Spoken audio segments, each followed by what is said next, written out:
sa sainteté. L'univers crie sa majesté. Chantons gloire et puissance, force et louange à l'agneau immolé. Bonjour frères et sœurs, soyez bénis pour votre fidélité au Seigneur et je rends grâce à Dieu qui a veillé sur les uns et les autres tout au long de cette semaine. Nous allons présenter à notre Dieu le culte de ce matin, plus précisément l'écoute de sa parole. Seigneur, nous bénissons et nous célébrons la louange d'un seul nom. C'est le nom de Yeshua HaMashiach, notre Seigneur et notre Dieu, le roi des rois et le Seigneur des seigneurs, l'alpha et l'oméga, le premier, le dernier, le commencement et la fin, l'étoile brillante du matin, le pain de vie, le rocher de notre salut, le lion de la tribu de Juda. La parole qui s'est faite chair et qui habitait parmi nous plein de grâce et de vérité. Seigneur, à lui nous rendons toute la célébration ce matin au nom de Christ Jésus. Et nous bénissons Dieu parce qu'il est déjà présent en nous par le Saint-Esprit. Saint-Esprit, merci parce que tu disposes nos esprits à recevoir ta parole telle que toi tu le voudras. Nous bénissons et nous te magnifions. Au nom de Christ Jésus, Amen. Nous allons prendre nos Bibles dans l'évangile de Jean au chapitre 6. Jean chapitre 6. Et nous allons lire les versets 51 jusqu'au verset 55. Je suis le pain vivant qui est descendu du ciel. Si quelqu'un mange de ce pain, il vivra éternellement. Et le pain que je donnerai, c'est ma chair, que je donnerai pour la vie du monde. Là-dessus, les Juifs disputaient entre eux, disant, comment peut-il nous donner sa chair à manger? Jésus leur dit, en vérité, je vous le dis, si vous ne mangez la chair du Fils de l'homme et si vous ne buvez son sang, vous n'avez point la vie en vous-même. Celui qui mange ma chair et qui boit mon sang a la vie éternelle et je le ressusciterai au dernier jour. Car ma chair est vraiment une nourriture et mon sang est vraiment un breuvage. Ce matin, nous allons poursuivre avec notre thème, la puissance cachée du sang de Jésus. La puissance cachée du sang de Jésus. Nous aurons 2 points à examiner ce matin. Et le premier point, c'est que le sang a la capacité de transporter la nourriture. Le sang a la capacité de transporter la nourriture. Lorsque vous regardez le sang humain, la nourriture est déjà dissoute dans le sang humain, dans ce liquide rouge que nous appelons le sang. La nourriture est déjà dissoute. Là-dedans, il y a les protéines. Là-dedans, il y a les lipides. Là-dedans, il y a les glucides. Là-dedans, il y a les minéraux. Là-dedans, il y a les vitamines. Tout ce dont notre organisme a besoin pour vivre et pour être en bonne santé, tout est déjà placé dans le sang et transporté par le sang, la nourriture. De même aussi, le sang de Jésus transporte la nourriture spirituelle dans notre organisme. C'est pourquoi la Bible dit que celui qui boit le sang de Jésus a déjà la vie éternelle. Vous avez déjà la vie, toute la vie divine, vous l'avez déjà. Et ce qui est extraordinaire, c'est que Jésus compare la manne à lui-même. Il dit, je suis le pain descendu du ciel. Il dit, les anciens ont mangé la manne dans le désert, mais ils sont morts. Mais contrairement à moi, celui qui mange ma chair et boit mon sang a la vie éternelle. Il ne peut pas mourir. Parce que les protéines spirituelles, les lipides spirituels, les glucides spirituels, les lipides spirituels, les vitamines spirituelles, les minéraux spirituels, c'est contenu dans le sang de Jésus. Oh Seigneur de gloire! Donc le sang de Jésus apporte non seulement la vie, mais aussi le bien-être à notre être spirituel.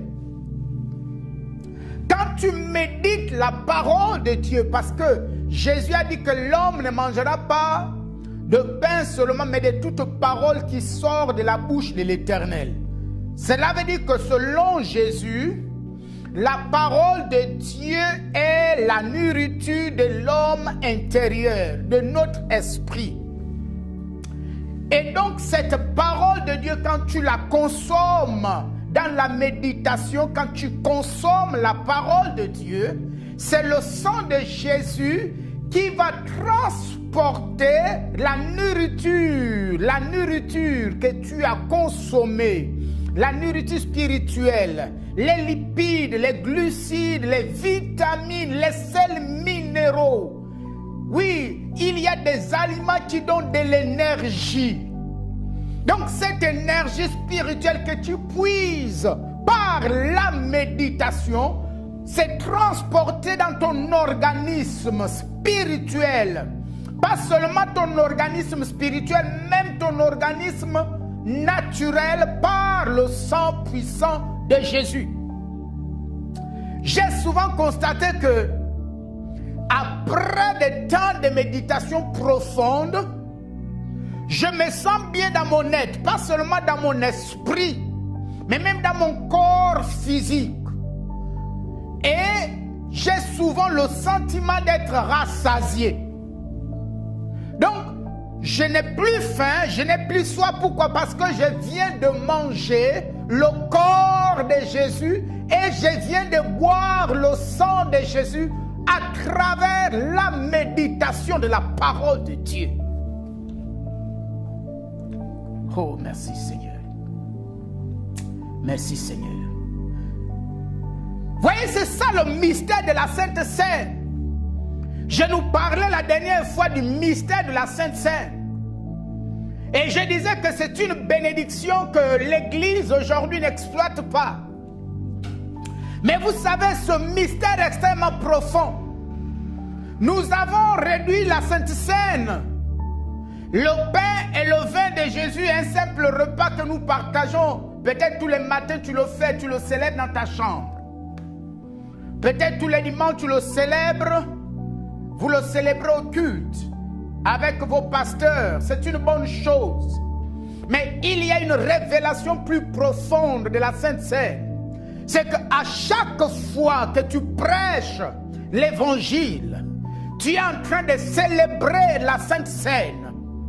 Parce que tu donnes à un être humain, tu donnes à ton prochain la possibilité de manger le pain de vie, c'est-à-dire le Christ. Recevoir Jésus-Christ dans son esprit comme son Seigneur et son Sauveur personnel signifie manger le pain de vie, manger le pain de la Sainte Seine, boire la coupe de la Sainte Seine. Alléluia. Pourquoi? Parce que ce pain, c'est le Christ qui vient à toi. Et ce sang, c'est ce sang qui va te pardonner de toutes tes fautes. Donc, la Sainte Seine en lui-même, en elle-même, le repas du Seigneur en lui-même est déjà en toi. Le corps et le sang de Jésus sont déjà en toi. Parce que Jésus dit quoi? Il dit, je suis le pain de vie. Je suis le pain de vie. Or, Jésus, le pain de vie, est présent en nous par le Saint-Esprit. Donc, le pain de vie, Christ habite en moi. Et il dit, son sang est vraiment un breuvage. Puisque Jésus est en moi, son sang aussi est en moi. Et ce sang circule dans mon être. Alors pourquoi la Sainte Seine? C'est certainement la question que tu me poses. À chaque fois que tu célèbres la Sainte Seine, tu actives le Christ qui est en toi, le pain de vie qui est en toi. À chaque fois que tu célèbres la Sainte Seine, tu actives le sang de Jésus qui est en toi. C'est-à-dire, par l'acte de foi, de manger le pain, par l'acte de foi, de boire la coupe de la Sainte Seine, donc le vin qui symbolise le sang de Jésus, tu rends vivant. Tu actives, tu donnes au corps de Christ, tu donnes au sang de Jésus l'opportunité de se mouvoir, de se mettre en action dans ton corps.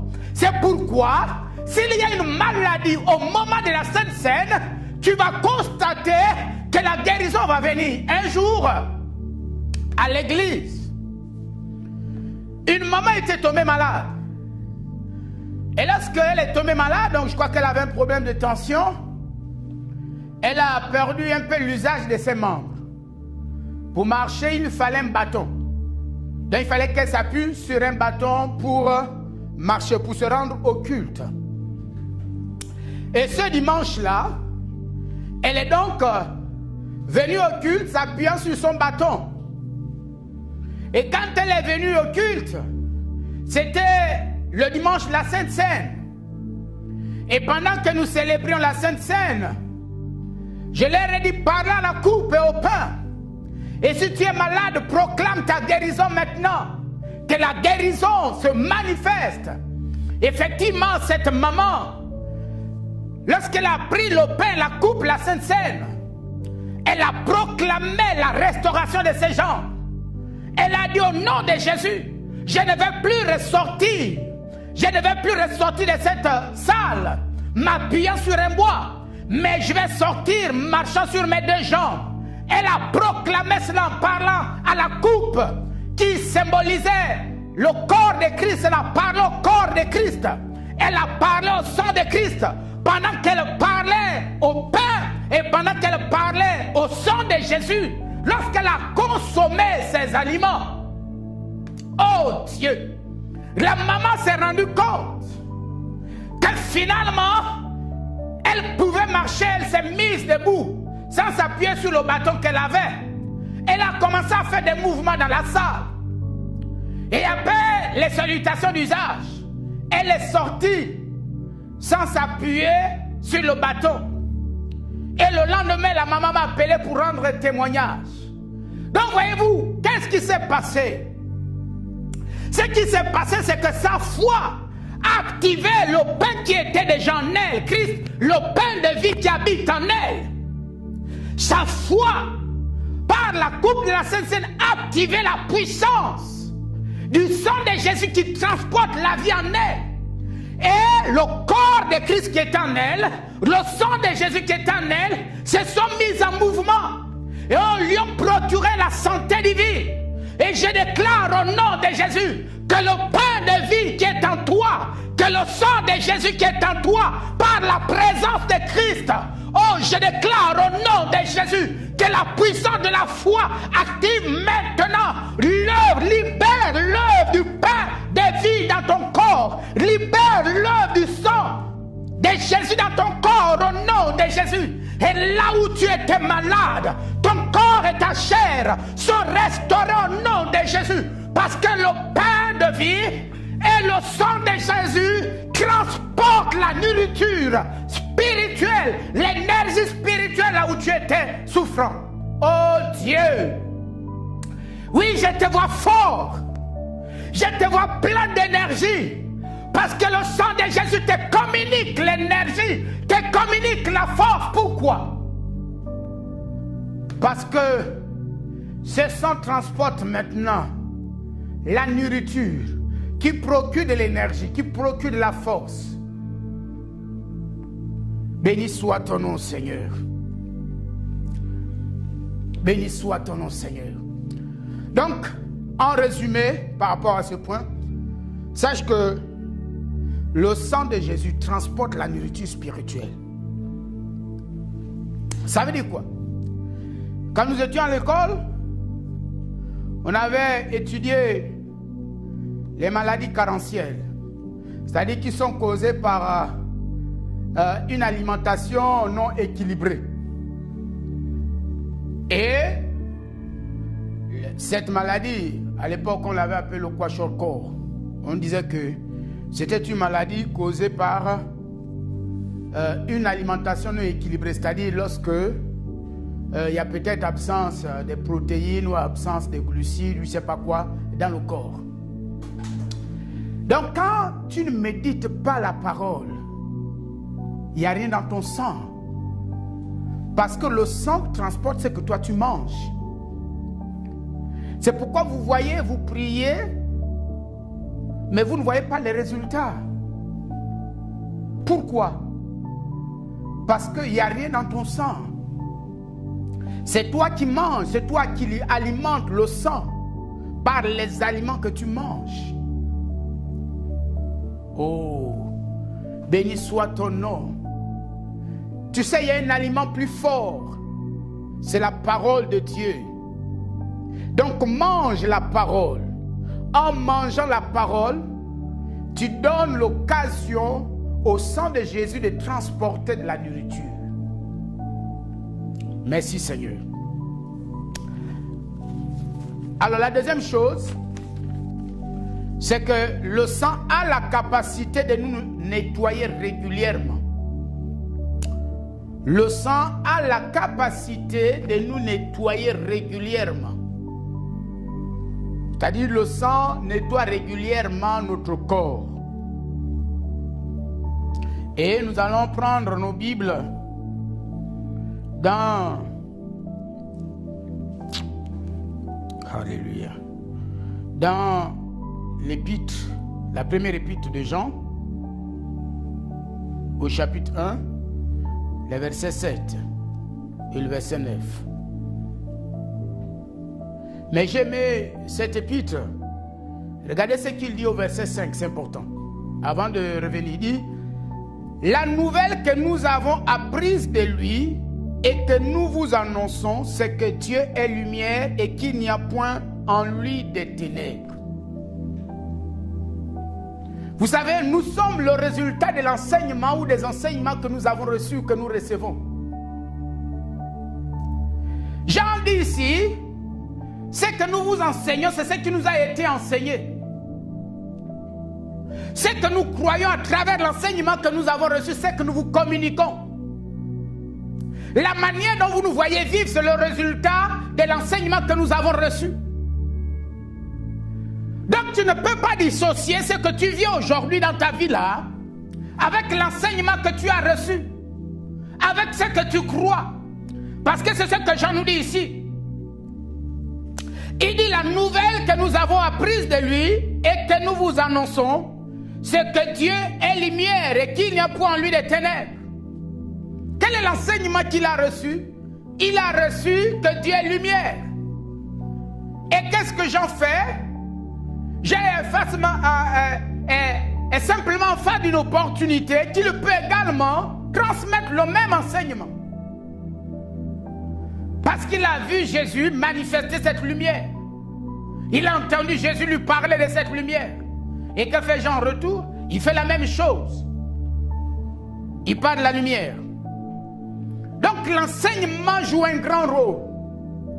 Vous savez, les résultats que nous attendons de Dieu dépendent du type d'enseignement que nous avons reçu. Il y a des guérisons qui retardent parce que nous avons été mal enseignés. Il y a des délivrances qui retardent parce que nous avons été mal enseignés.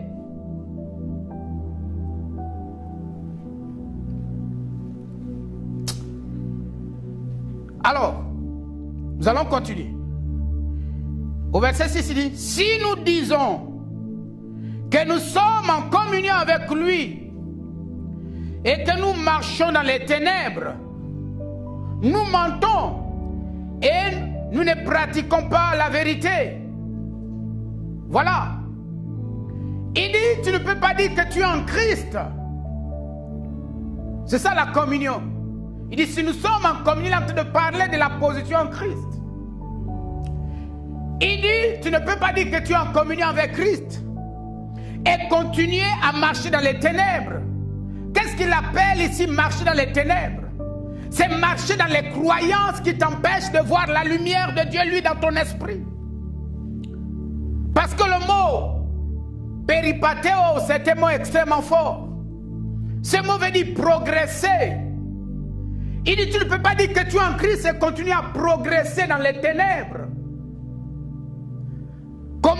Continuer à progresser dans des fausses doctrines, dans des faux enseignements. C'est ce qu'il appelle ténèbres ici.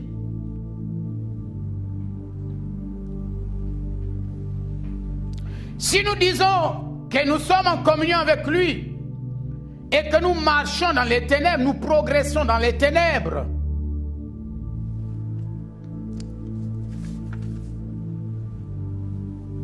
Et que nous sommes tous sur le chemin des ténèbres.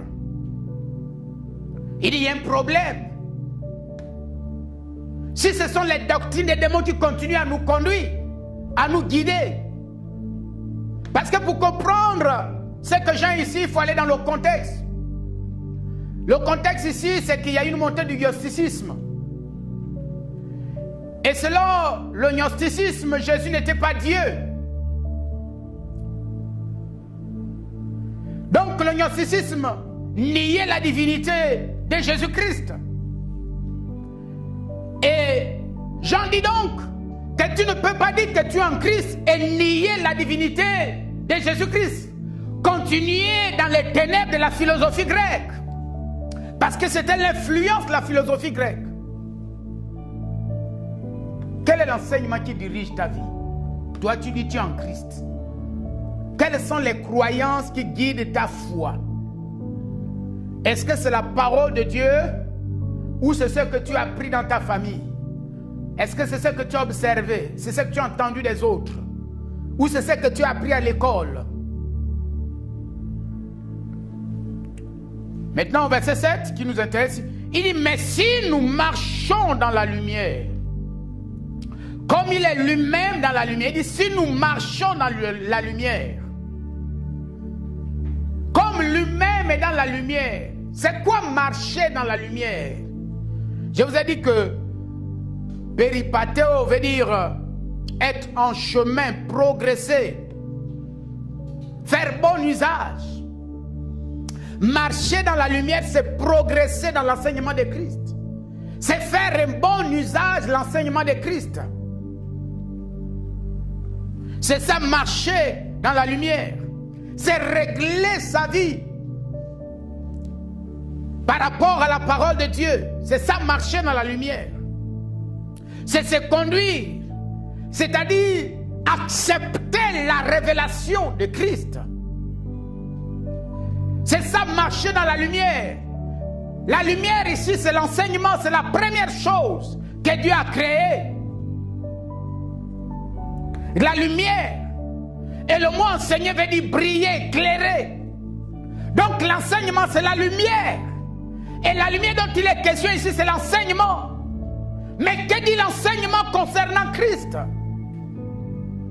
Cet enseignement te dit que le sang de Jésus est à l'intérieur de toi. Parce que le pain de vie, le Christ est en toi. Ce pain de vie, tu l'as mangé le jour où tu as cru. Et le breuvage du sang de Jésus, tu l'as bu le jour que tu as cru. Oh Dieu! Il dit, voilà ce qui doit te guider. Tu dois croire, avoir la foi, accepter que le pain de vie est en toi, que le sang de Jésus est en toi, que ce breuvage est en toi. Et il dit, c'est alors. Parce que, suivez ce qu'il dit. Nous sommes au verset 7. Il dit, mais si nous marchons dans la lumière comme il est lui-même, dans la lumière, nous sommes mutuellement en communion. Et le sang de Jésus, son Fils, nous purifie de tout péché. Donc la deuxième partie, c'est le résultat. C'est la conséquence. Il dit, le sang de Jésus. Il ne dit même pas que toi, tu vas invoquer le sang de Jésus pour te purifier de tout péché. Mais il dit, c'est la révélation, c'est la lumière que tu as de l'œuvre de Christ. C'est lorsque tu as compris que le sang de Jésus est en toi, que le pain de vie est en toi, que les éléments de la Sainte Seine, le pain Jésus habite en toi, et la coupe, le breuvage, le sang de Jésus est déjà à l'intérieur de toi. Tu l'as déjà, le sang tu l'as déjà, et il est agissant en toi ce sang. Il dit alors quand tu marches dans la lumière, dans la révélation de l'œuvre de Christ, dans la révélation que le pain est en toi, que le sang est en toi, c'est alors que le sang devient actif. C'est alors que le sang va exercer son ministère d'élimination. Oui, le sang de Jésus est un liquide d'élimination. Comme le sang humain est un liquide d'élimination. Le sang humain élimine quoi? Le dioxyde de carbone, le gaz carbonique. C'est éliminé par le sang. Le sang l'élimine comment? Le rejetant dans les poumons. Et ensuite nous allons expirer ce gaz carbonique. Donc, le sang de Jésus fait la même chose. Lorsque tu as la révélation de l'œuvre de Christ, le pain, Jésus dit, je suis le pain de vie. C'est lui qui me mange à la vie. La vie, c'est la victoire. La vie, c'est la victoire. La vie, c'est la victoire. Il dit, c'est lui qui me mange à la vie. Israël a mangé la manne. Ils sont morts, c'est-à-dire, ils n'ont pas vécu la victoire. Mais toi, quand tu manges le pain, tu rentres dans le cycle de la victoire.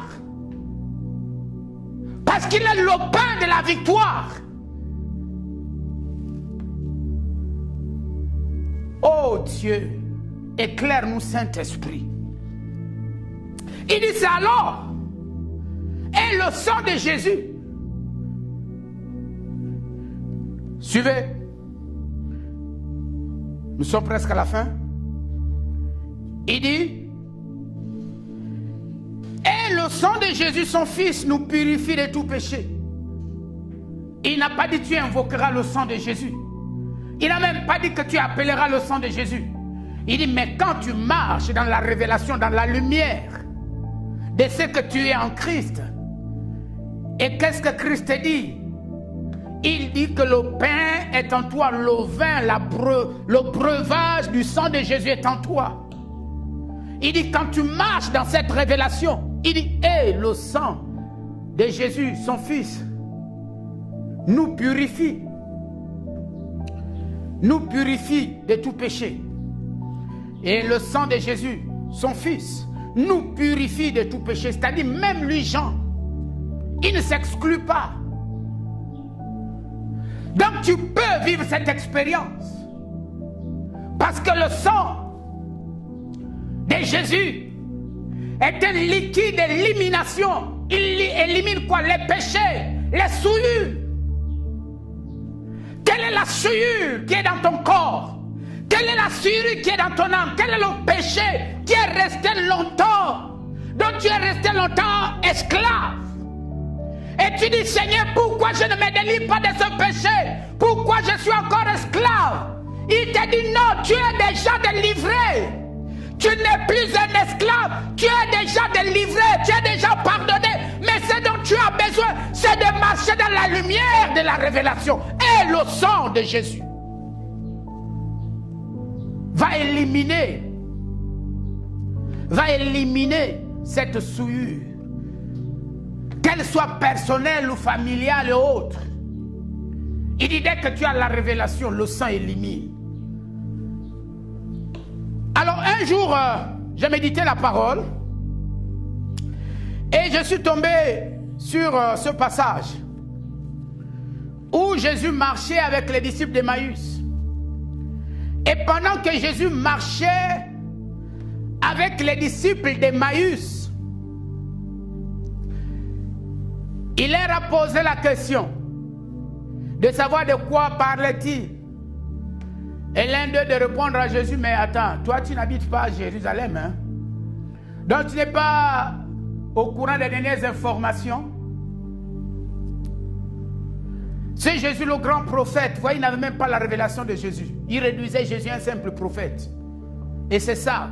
Tant que tu n'auras pas la véritable révélation de Jésus, tu continueras à tourner en rond.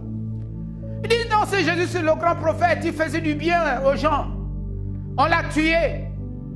Et la Bible dit, Jésus a commencé à leur expliquer les Écritures, à parler de lui. Depuis la loi, donc le Pentateuque, les 5 premiers livres de la Bible. Et Jésus est rentré dans les prophètes, c'est-à-dire les livres historiques, les livres prophétiques. Il a ressorti tous les passages qui parlaient de lui. Jésus est rentré dans les livres de la sagesse, c'est-à-dire les livres poétiques. Il a ressorti tous les passages qui parlaient de lui. Ils n'ont rien compris. Et quand ils arrivent au village, il faisait déjà soir, un peu sombre. Jésus voulait passer et il lui a dit non, bon, au lieu que tu continues, viens dormir avec nous.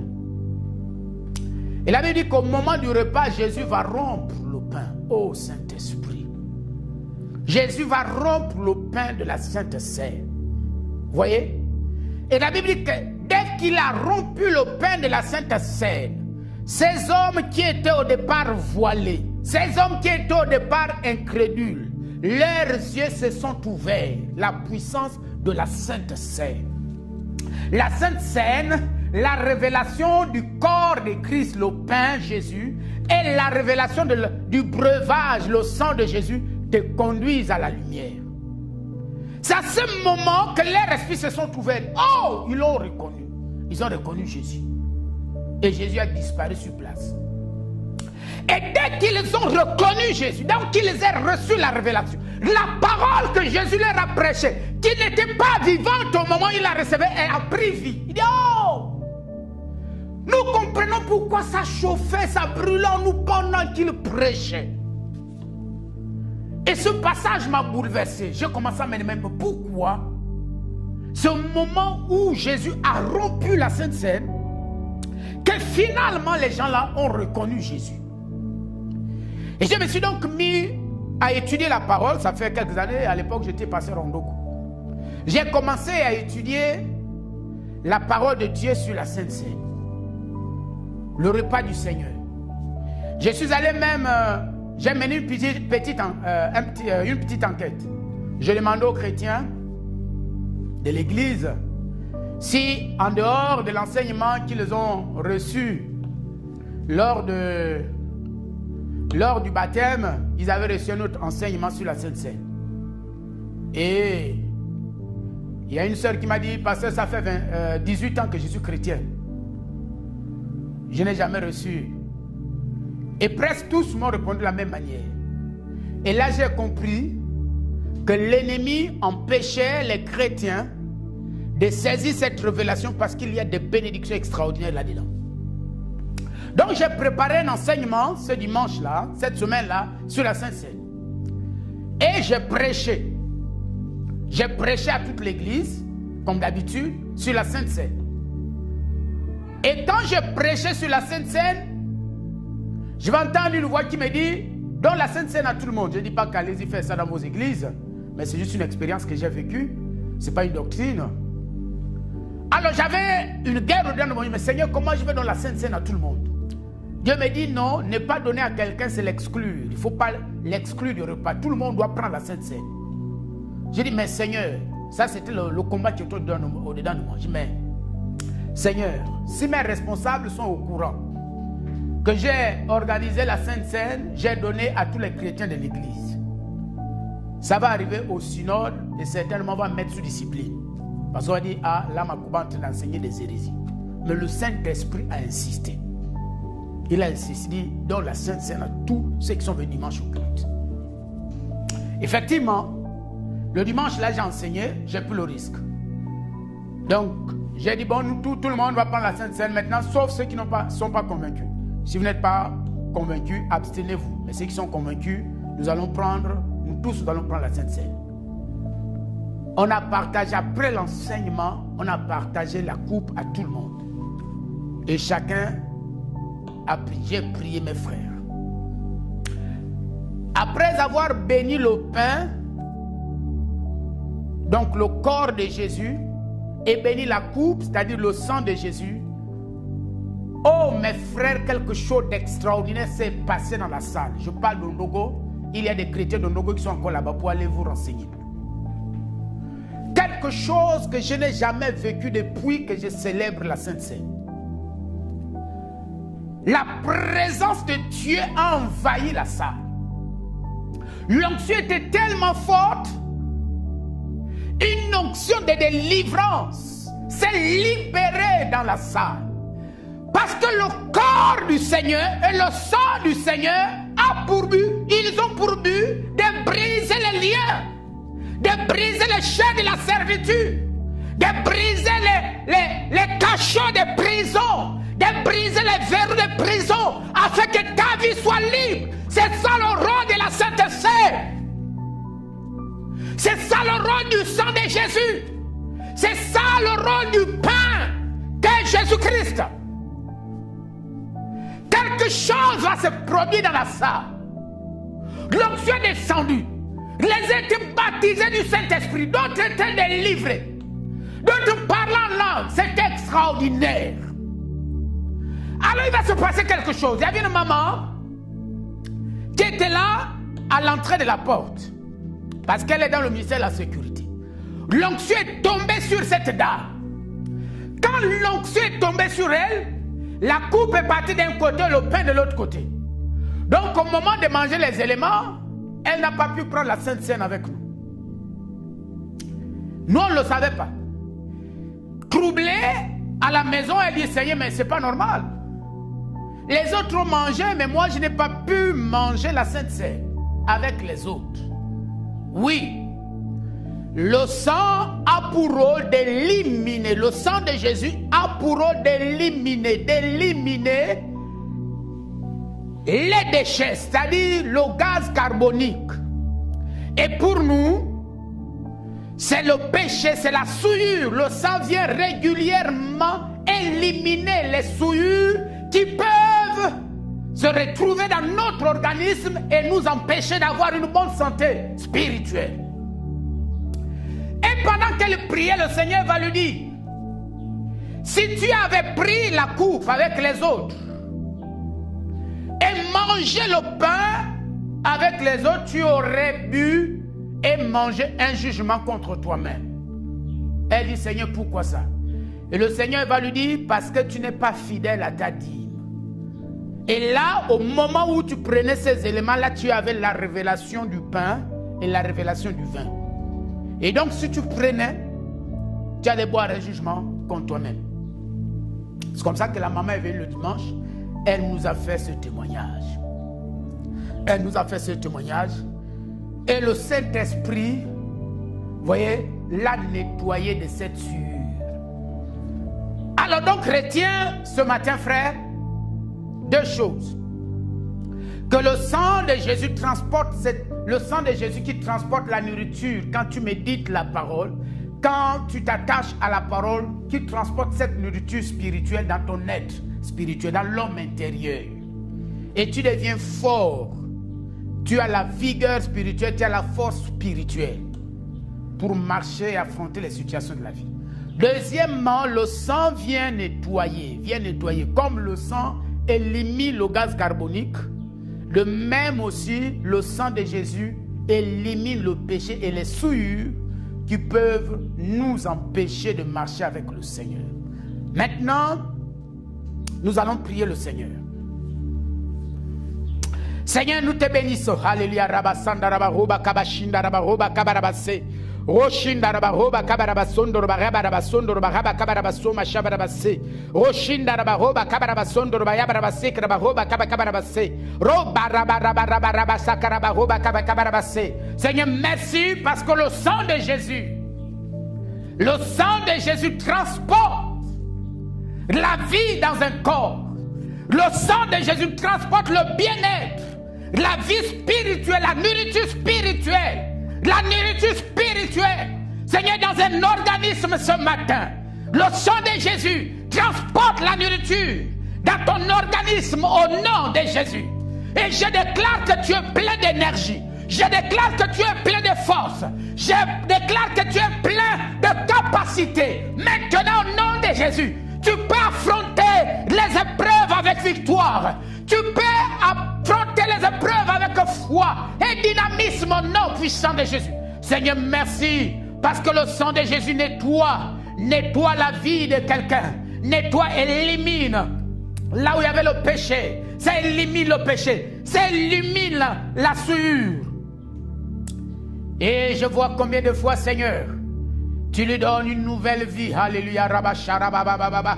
Roba rabaraba shandaraba roba kabakaraba sunduruba raba kabarabase. Roma nabaraba sandaraba roba kabakaraba sunduruba yabarabase. Roma shandaraba roba kabakaraba sunduruba yabarabasakrabase. Rindaraba roba kabakaraba sunduruba yabarabasakraba roba kabakarabase. Rima nabaraba shandaraba roba kabakaraba sunduruba shabababa. Béni soit ton nom, Seigneur. Au nom de Christ Jésus. Amen. Prends ton offrande maintenant, oh chakarabase. Vous savez, ton offrande, c'est toi-même. Et ton offrande, c'est le symbole de l'œuvre de Christ. Ton offrande, c'est l'image de Christ lui-même. Or, Christ, en tant qu'offrande, a donné son corps et son sang. Est-ce que tu vois dans ton offrande le corps de Christ et dans ton offrande le sang de Christ? Oh. Seigneur, au nom puissant de Christ Jésus, je déclare que les vertus de la vie de Christ qui sont contenues dans l'offrande libèrent la guérison, libèrent la délivrance, libèrent la restauration dans la vie de mon frère et ma soeur, libère la prospérité qui est en lui au nom de Christ Jésus, libère toutes les opportunités que tu as cachées en lui au nom de Jésus, brise les chaînes de l'esclavage. Que ton offrande parle en ta faveur au nom de Christ Jésus. Amen. Merci, soyez bénis, à mercredi.